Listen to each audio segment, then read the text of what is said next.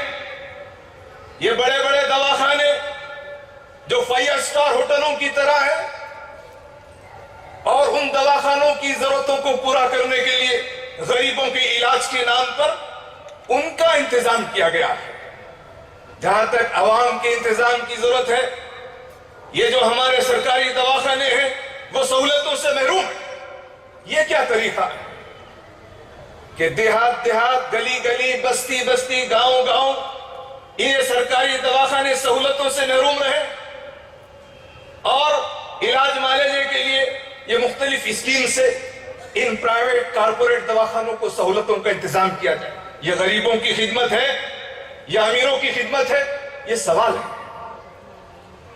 جہاں تک دستوری حقوق کا تعلق ہے، میں اس موقع پر کہوں گا کہ صرف روٹی سے، کپڑے سے، مکان سے کام نہیں چلے گا.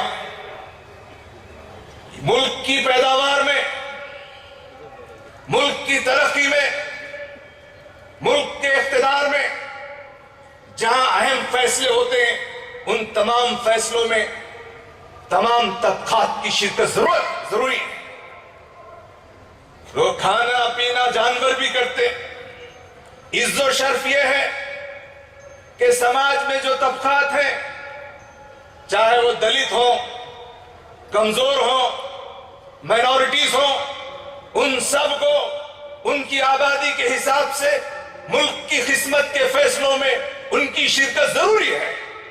جب تک یہ خواب شرمندہ تعبیر نہیں ہوگا، ویلفیئر اسٹیٹ نہیں ہوگا. ویلفیئر پارٹی آف انڈیا اسی ویلفیئر اسٹیٹ کی طرف اپنا سفر شروع کر رہی ہے. جہاں تک سماجی اقدار کا تعلق ہے، لوگ کمزور ہیں، طاقتور ہیں. جو کمزور ہے وہ مظلوم بھی ہے.